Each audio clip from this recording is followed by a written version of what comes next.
विजयपुर नाम का एक छोटा सा अविकसित गांव था। गांव का विकास नहीं, मतलब गांव में रहने वाले लोगों का विकास नहीं। इस गांव में कुछ 3-4 परिवार थे जो थोड़े बहुत खानदानी थे, बाकी सब मेहनत मजूरी करके अपना जीवन गुजारते थे। इसी गांव में सीमा नाम की एक विधवा औरत रहती थी। रहने के लिए छोटा सा घर था। 2 बच्चे थे, शायद एक 5 साल का और दूसरा 3 साल का होगा। सीमा का पति बहुत मेहनती था। वो सीमा को किसी चीज की कमी महसूस नहीं होने देता था। चाहे कैसी भी हालत हो, साथ नहीं छोड़ता था। कैसी भी परिस्थिति हो, दोनों साथ मिलकर सामना करते थे। पर कौन जाने किस पर कौन सा अनर्थ कब आ जाए। सीमा के जीवन में ऐसी घटना घटी कि उसी घटना ने सीमा के पति को सीमा से छीन लिया। सीमा को पति के गुजरने के बाद ऐसा लगने लगा कि मैं जिंदा तो हूं, पर मुझ में जान नहीं है। परिवार चलाने के लिए अब दूसरा कोई नहीं था सिवाय सीमा के। इसलिए कैसे भी करके सीमा ने अपने बच्चों के खातिर खुद को उस दुहक से अलग किया।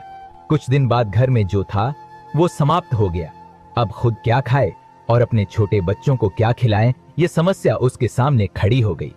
बच्चों के लिए सीमा को अभी कुछ काम करना ही था। इसलिए सीमा अपने दोनों बच्चों को साथ में लेकर जहां काम मिलता वहीं जाया करती थी और दिन भर मेहनत करके जो भी मजदूरी मिलती उससे अपना और अपने बच्चों के पेट भरती थी। ऐसे ही समय बीतता गया और चलता रहा। लेकिन एक दिन सीमा को शरीर में थोड़ी कमजोरी महसूस होने लगी। फिर भी वह काम पर गई। ऐसे ही 2-3 दिन सीमा काम पर जाती रही, लेकिन उसकी शरीर की कमजोरी कुछ ठीक नहीं हो रही थी, बल्कि और बढ़ती जा रही थी।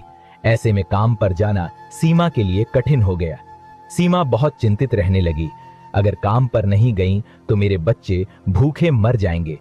उसी चिंता ने सीमा को और कमजोर कर दिया, इतनी कमजोर कि उठने बैठने के लिए लकड़ी का सहारा लेना पड़ता था। इस कारण उसके बच्चे भूखे मर रहे थे। खाने को कुछ न मिलने के कारण और अपने बच्चों को भूखे मरते देखकर वह लकड़ी की सहायता से आज यहां से कुछ मांगा तो अगले दिन दूसरी ओर से कुछ मांग के अपने बच्चों को खिलाती, पर खुद भूखी सो जाती थी। ऐसे ही एक दिन वह खुद जा न सकती थी, इसीलिए अपने बच्चों को खाने के लिए कुछ मांगने के लिए गांव में भेज देती है। कुछ समय बाद बच्चे 2 चपाती और थोड़ी सी सब्जी लेकर लौटते हैं। 2 चपाती से 3 जन कैसे तृप्त होंगे, इसलिए वे 2 चपाती दोनों बच्चों को खिला देती हैं। वह बरसात का समय था। बिजली न होने के कारण घर में अंधेरा छाया हुआ था। अंधेरे में ही वह अपने बच्चों को एक कमरे में सूला देती है और वह दूसरे कमरे में जाकर सो जाती है। रात को तेज बारिश होती है और बिजलियां जोर से कड़कड़ाती है। सीमा को थोड़ी आराम मिलती है, इसीलिए वह गहरी नींद में पड़ जाती है। को एक सपना दिखाई देता है। वह एकदम तंदुरुस्त हो गई है, काम पर जाती है। वह सोचती है अपने बच्चों को काफी समय से अच्छा खिलाया नहीं, इसीलिए वह अपने बच्चों के लिए स्वादिष्ट खाना बनाती है।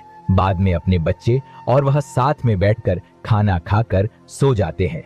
आगे सपने में सीमा ने देखा उसके बच्चे जिस कमरे में सोए हुए थे उस कमरे का छत गिरकर उनके दोनों बच्चे मर जाते हैं।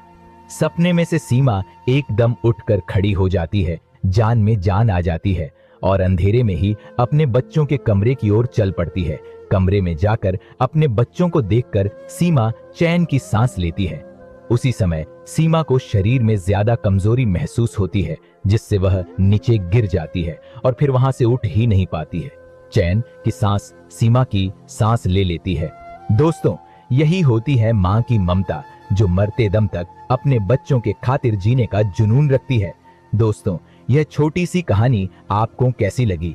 अपने विचारों को हमारे साथ जरूर शेयर करें।